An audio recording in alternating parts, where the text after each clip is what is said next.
Bora lá, meu povo! Hoje vamos falar sobre a Revolução Francesa e suas 4 partes, as suas características, os grupos envolvidos e as causas da Revolução Francesa. As 4 partes das quais são divididas a Revolução Francesa são chamadas de fases. A primeira fase, chamada de Assembleia Nacional Constituinte. A segunda fase, chamada de Monarquia Constitucional. A terceira fase, chamada de Convenção Nacional Republicana. E a quarta fase, chamada de Diretório. A partir de agora saberemos as características de cada uma delas, mas antes iremos falar sobre as causas, porque para uma revolução acontecer necessita de um estopim.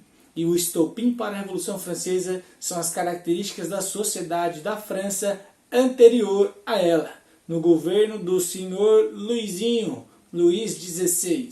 Cabe ainda lembrar que a Revolução Francesa ela é destaque da história mundial porque marca a passagem da Idade Moderna para o início da Idade Contemporânea, ou seja, o radicalismo, a participação social, a luta pela liberdade e o movimento crescente dos burgueses.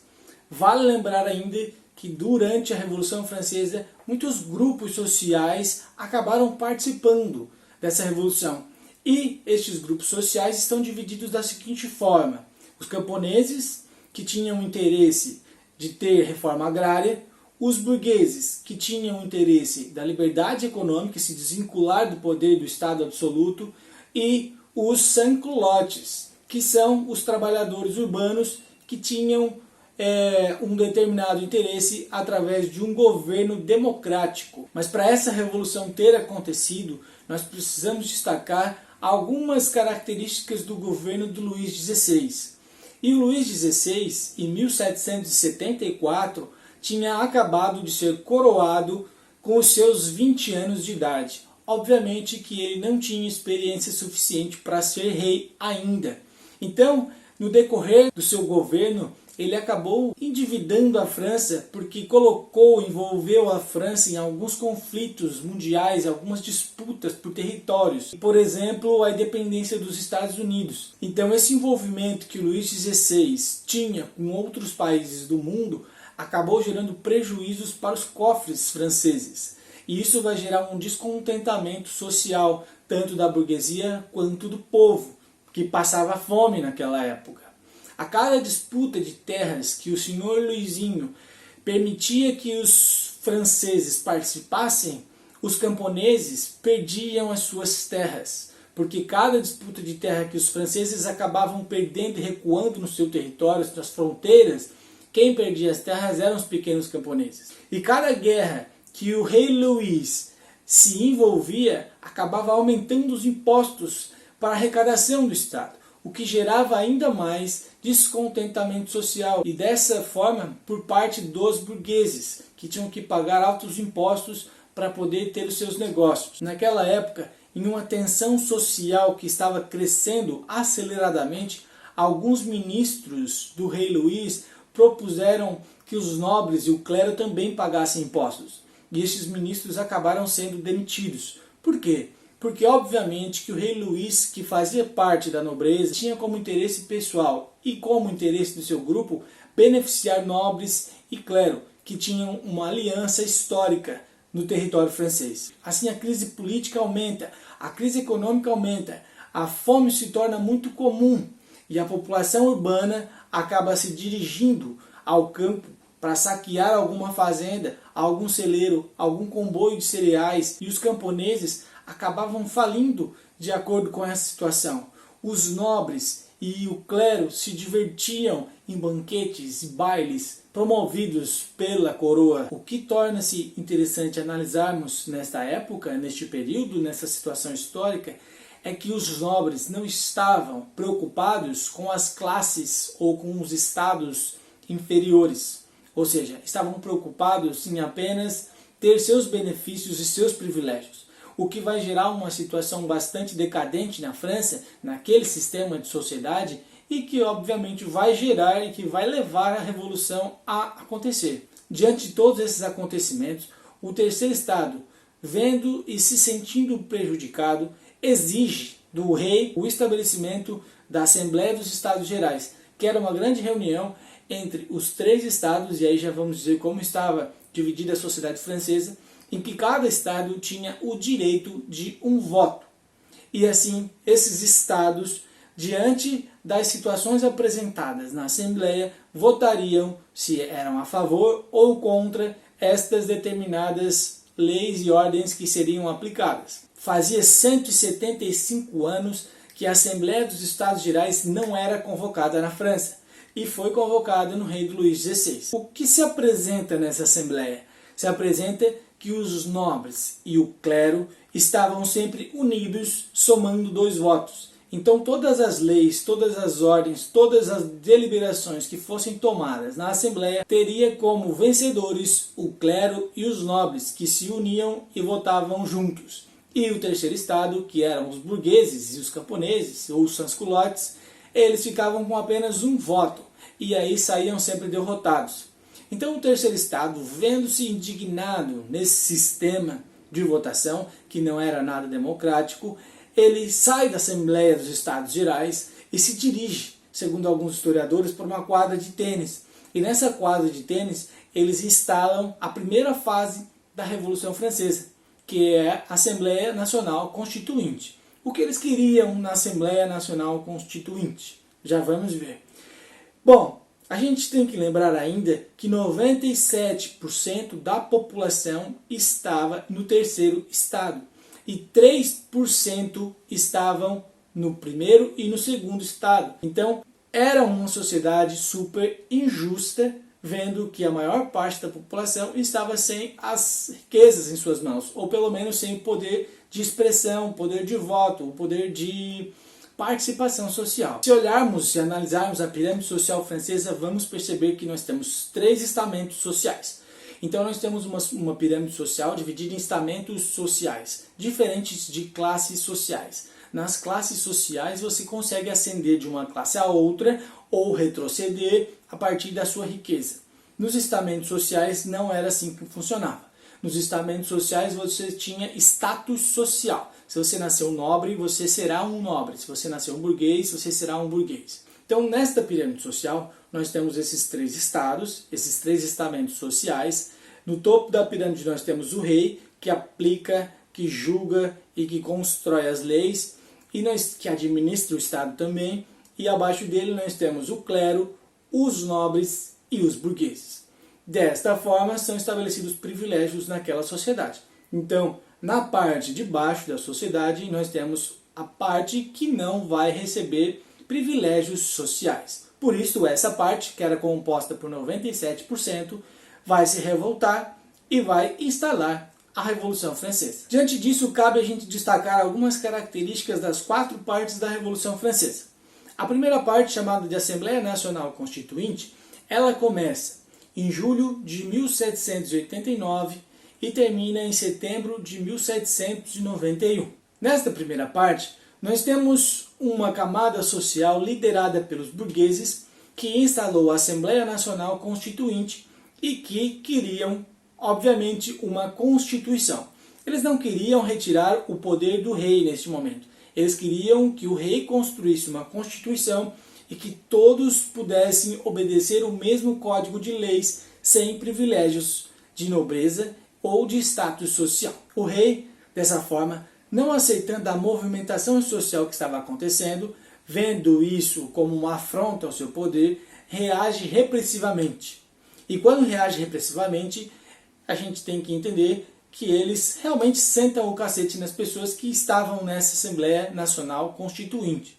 Então essas pessoas se dispersam e organizam um movimento que vai cercar com 20 mil soldados o Palácio de Versalhes, que é o Palácio do Rei. E se você é mais curioso, quer saber um pouco mais sobre o Palácio de Versalhes, dá uma pesquisadinha no YouTube, na internet e mesmo na Netflix. Você vai encontrar, procura Versalhes, você vai encontrar documentários, filmes e séries sobre o Palácio de Versalhes, que é muito interessante. Além do cercamento do Palácio de Versalhes, o povo vai estabelecer uma outra forma de manifestação que se torna tão interessante e tão importante para aquela época, porque destrói um dos símbolos absolutistas do governo do Luís XVI. E este símbolo absolutista é a fortaleza da Bastilha. O povo entra na fortaleza da Bastilha, vai ter uma camada social, uma camada popular bastante forte na invasão da fortaleza da Bastilha, composta por mulheres e homens, e que eles vão invadir a fortaleza da Bastilha e vão destruir essa fortaleza com as suas próprias mãos. Mas eles não queriam só destruir a fortaleza, eles tinham outros objetivos nesta grande fortaleza, porque na fortaleza estavam os presos políticos do rei Luís XVI, e na fortaleza da Bastilha estavam as armas necessárias para uma revolução. Então, invadindo a fortaleza da Bastilha, eles conseguiam destruir o símbolo absolutista do rei Luís XVI, conseguiam as armas e conseguiam libertar os presos políticos. No campo das plantações, outras manifestações foram feitas. E plantações, eu digo, propriedades agrícolas, porque essas foram destruídas e também os castelos dos nobres foram assaltados por uma grande massa revoltada com a situação que estava acontecendo. E essa situação a gente também tem que entender que foi causada pelas ações do rei Luís XVI. Essa época de caos social instalada na França também é conhecida como época do Grande Medo. Obviamente, é uma época super violenta, então as pessoas, pelo menos aquelas que estavam sofrendo com esse caos social, tinham um grande medo do cenário instalado na época. O que essa época do Grande Medo resulta para a França neste período? Resulta que os parlamentares, deputados da Assembleia Constituinte da França da época, da França do governo do Luís XVI, promulgassem algumas medidas, alguns privilégios para a classe que estava estabelecendo o caos, que era o terceiro estado. Primeiro, o fim dos privilégios feudais, ou seja, a liberdade dos servos, que até então ainda existiam servos na França do Luís XVI, e estes servos ainda eram presos à terra, ainda eram presos ao senhor feudal, e estes sofriam muito com as condições de trabalho deste sistema feudal. Então, o fim dos privilégios feudais foi algo que beneficiou a classe do terceiro estado. Segundo, a publicação da Declaração dos Direitos Humanos, que ainda existe até hoje. E essa publicação dos direitos humanos foi tão importante para o terceiro estado porque estabelecia, de certa forma, a igualdade de todos perante a lei. Se isso foi aplicado, aí já é uma outra análise que tem que se fazer. Mas, neste período, foi construído pelo menos a Declaração dos Direitos Humanos. E terceiro, também confiscaram os bens da Igreja Católica, e a gente tem que pensar que não todos os bens, mas parte dos bens da Igreja Católica para investir no Estado e amenizar a crise. Ou seja, o Estado ele vai ter um certo rompimento com a Igreja, porque o Estado vai exigir alguns bens da Igreja Católica para amenizar as crises financeiras que o Estado tinha proporcionado. E aí ele tem que perceber que a Igreja Católica, a entidade mais importante dela, que é o Papa,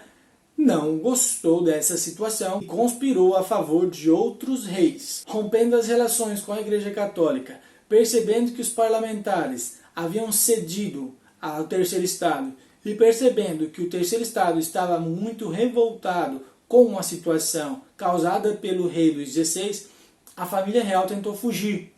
E tentou fugir até a Áustria. Por que fugir até a Áustria? Porque a Áustria era aliada da França, vendo que a mulher do rei Luís XVI, chamada de Maria Antonieta, ela era austríaca. Então o pai dela era o rei da Áustria, e por isso eles estavam fugindo para lá. Só que no desenrolar deste caminho, a família real foi interceptada. Estavam eles vestidos de servos, estavam eles andando numa charrete simples, estavam eles indo em direção à Áustria. Porém, neste caminho, um guarda francês para a carruagem, a charrete, e dá uma olhada no que está acontecendo ali dentro. Pergunta quem são as pessoas e automaticamente descobre que o rei Luís estava ali. As riquezas dele estavam ali. Um corpo de policiais conduzem esta família real até a França, até Paris. E, voltando até Paris, vão ser aprisionados dentro do Palácio das Tulheiras. E aí é uma prisão domiciliar. Claro, também temos que compreender que esta prisão domiciliar ela era com todo tipo de luxo que um rei poderia ter. Parte da sociedade, vendo esta situação como a traição, passaram a defender a república. o fim da monarquia e o início de uma república. Mas uma classe social, aquela que liderava este movimento até então, chamados de girondinos, estes vão manter a família real dentro do palácio como refém e vão continuar administrando a primeira e segunda fase da Revolução Francesa. Já na monarquia constitucional, que é esta segunda fase da Revolução Francesa, nós temos o poder dos girondinos. E os girondinos são os burgueses que tinham condições financeiras, mas não tinham status sociais. Os girondinos elaboram uma constituição, por isso monarquia constitucional, e deixam o rei ainda como uma figura de administração do Estado. Então nós vamos ter um rei e uma constituição burguesa e um rei que ainda representava os nobres, mas um rei que era refém dos girondinos. Então os girondinos administram e utilizam do rei como um fantoche. Então todas as decisões tomadas naquela sociedade eram decisões reais, mas elaboradas pelos burgueses. Então é uma estratégia muito interessante que os burgueses organizaram naquela sociedade. Porém, aqueles que estavam ainda na classe dos desfavorecidos, que eram chamados de jacobinos, não ficaram contentes com essas medidas tomadas na segunda fase da Revolução Francesa. Em 1792, iniciou-se uma guerra contra a Áustria e contra a Prússia, aliados do rei Luís XVI. Por que isso vai acontecer? Porque no palácio, sendo refém, o rei e a rainha, Luís e Maria Antonieta, escrevem cartas tanto para o rei da Áustria quanto para o rei da Prússia, pedindo ajuda que invadam a França e libertem-os do cativeiro. Esta situação vai gerar ainda mais o caos na França da época, já que o povo, descobrindo a traição do rei e acusando o rei de traição, invadem o Palácio das Tulheiras para capturar a família real e agora retirá-los da prisão domiciliar. O que a população queria nessa época? Claro, aqueles que invadiram o Palácio Real queriam a morte do rei. Porém, havia também aquela camada social, ainda dos girondinos e alguns nobres, de preservar a coroa e continuar a administração através daquela constituição burguesa. Mas para contornar essa situação de guerra, os burgueses e também o povo pegaram em armas para destruir os inimigos franceses, que naquele caso eram os austríacos e os prussianos. E uma figura muito importante que vai surgir nessa época é a figura de Napoleão Bonaparte, o responsável por organizar o exército em muitas batalhas que foram vitoriosas e estrategicamente políticas para Napoleão. Percebendo ainda que a situação da monarquia constitucional e esse governo não estava funcionando direito, porque possibilitou que o rei entrasse em contato com aliados do exterior, o terceiro estado, aquela camada que não estava contente com os girondinos, que neste caso eram os jacobinos, passaram a tomar o poder em suas mãos e instalaram a terceira fase da Revolução Francesa. A terceira fase da Revolução Francesa se chama Convenção Nacional Republicana e começa de setembro de 1792 e vai até outubro de 1795. Esta fase é uma fase em que a França deixa de ser uma monarquia e passa a ser uma república. Ou seja, não haveria mais de haver um rei e sim haver um presidente eleito. É nessa fase que o rei é decapitado e também outros integrantes da família real. Também nessa fase os nobres passam a ser perseguidos e muitos deles passam a morrer na guilhotina. Cabe aqui um parênteses para dizer que a guilhotina foi inventada pelo Guillotin e a guilhotina foi um instrumento bastante utilizado na Revolução Francesa e se tornou um símbolo daquela época. Nessa fase da Convenção Nacional Republicana figuram 3 partidos políticos, que eram os girondinos, que eram de direita, eram ricos e eram conservadores, os jacobinos, que eram de esquerda, que era a pequena burguesia, as camadas populares, e queriam o voto universal, e nós tínhamos também os pântanos, que eram de centro, que tinham uma indefinição política. Aqueles que a gente pode dizer que Maria vai com as outras. Nessa época também Temos alguns reis absolutistas que declaram guerra à França com medo de a Revolução Francesa se espalhar para os outros lugares. Mas, lembrando do Napoleão Bonaparte, ele vai conter todas essas revoluções internas e externas e ele vai se tornar um grande general reconhecido tanto politicamente quanto na questão militar. Quando os jacobinos assumem o poder na época da Convenção Nacional Republicana, nós temos um apoio dos pequenos camponeses e nós temos o apoio dos sans-culottes a esse governo. Foi nesta fase também que se criou o Comitê de Salvação Pública para defender a França dos ataques internos e externos, e esta liderada pelo Robespierre. E aí o Robespierre é um cara, é um advogado, ele tinha, quando em sua juventude, uma admiração pelo rei, ele foi desprezado pelo rei em uma manifestação, ele queria declarar uma poesia ao rei e o rei ignorou e automaticamente ele fica com aquele remorso e na terceira fase da revolução ele vai partir para uma vingança pessoal contra o rei. E, inclusive, a morte por decapitação do rei Luís XVI é dada por ordem de Robespierre.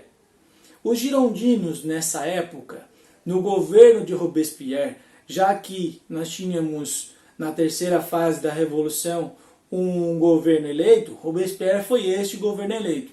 E os girondinos, neste governo do Robespierre, foram acusados de traição e muitos deles foram assassinados na guilhotina. Também nessa época vai surgir um carinha chamado de Marat. E este tinha como princípio dizer-se um jacobino e dizer-se contra os girondinos. Então ele passou a perseguir os girondinos a partir de um jornal, porque ele se dizia um jornalista, ele ganhou a confiança dos jacobinos e ele passou a propagandear a favor dos jacobinos e contra os girondinos. Então todos aqueles que eram acusados de traição, eles eram listados no jornal de Marat e lidos no dia seguinte por Robespierre, que mandava perseguir todos aqueles que tinham os nomes na lista de Marat.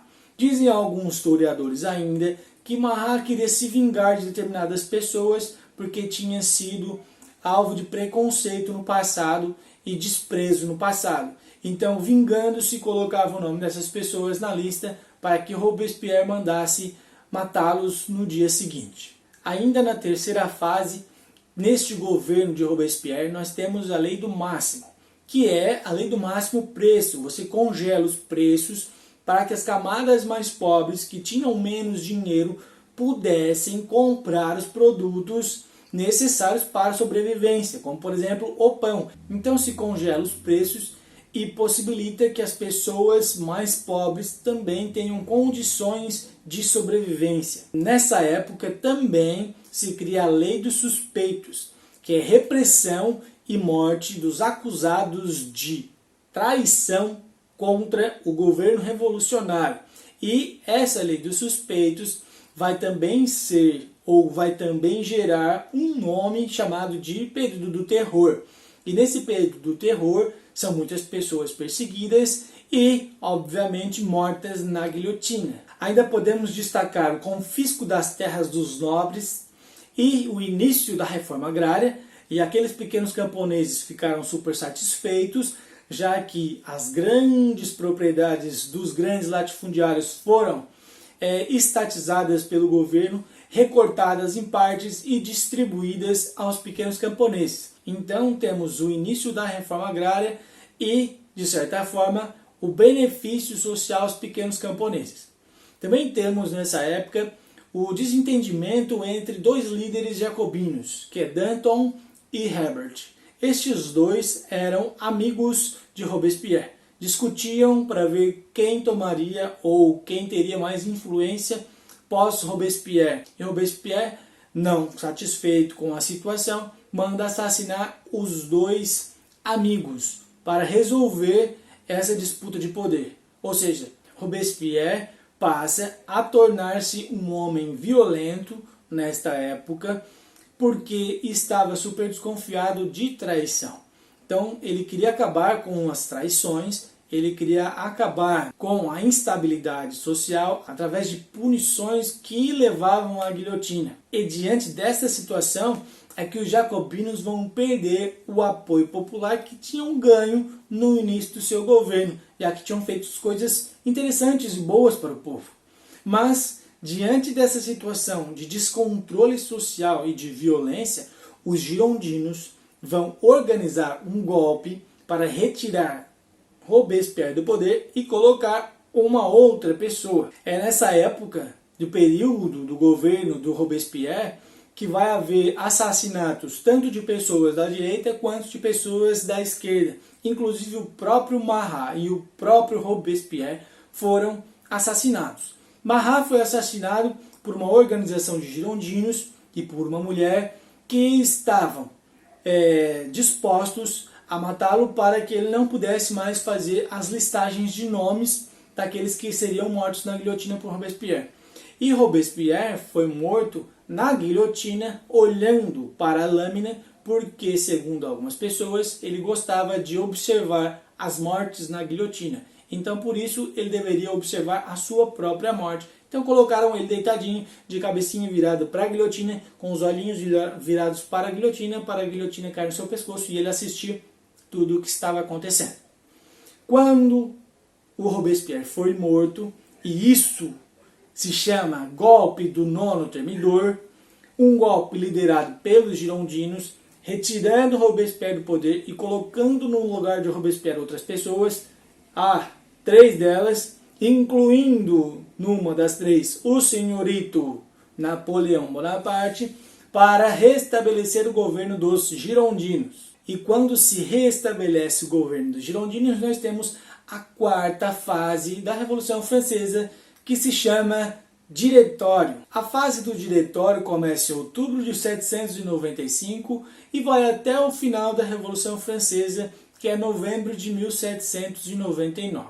Então nós temos uma revolução que durou de 1789 até 1799, que durou 10 anos, que não teve batalhas todos os dias, mas tiveram batalhas esparsas durante todo este período, e que pessoas figuraram no poder, pessoas diferentes figuraram no poder, e com ações e ordens diferentes. Na quarta fase nós temos uma situação política e econômica bastante diferente na França. O caos estava instalado. Nós tínhamos passado por um governo monárquico, pelo governo de direita girondino, pelo governo de esquerda jacobino, e agora nós estamos novamente em um governo de direita girondino.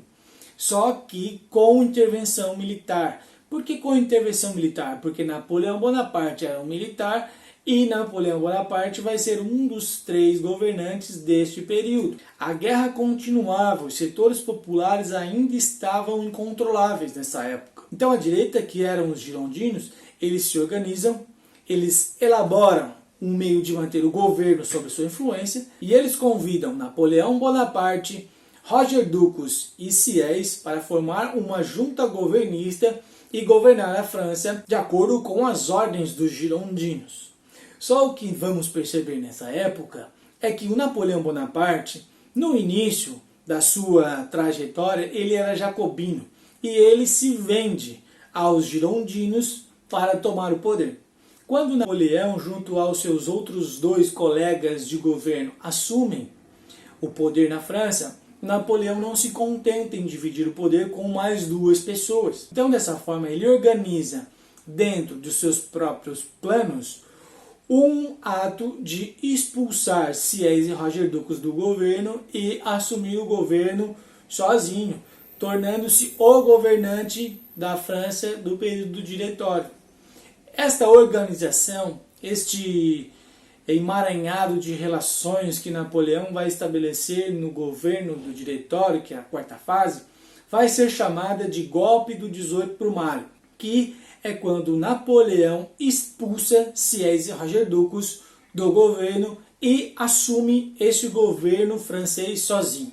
Então nós vamos ter lá no início da Revolução Francesa um governo monárquico, onde tem todos os poderes sob suas mãos. Nós passamos pela Revolução Francesa em governos de esquerda e de direita, e nós chegamos no fim da Revolução Francesa com um governo de Napoleão Bonaparte, militar, e que vai estabelecer todos os poderes sobre suas mãos. Então nós temos um governo autoritário no início e um governo autoritário no final.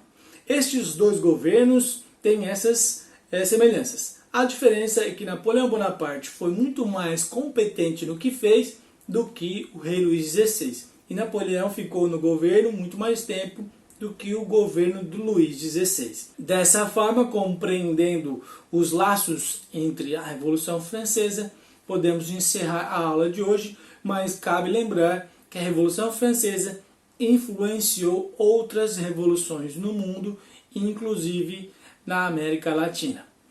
Beijos para todos, fiquem com seus estudos e sucesso!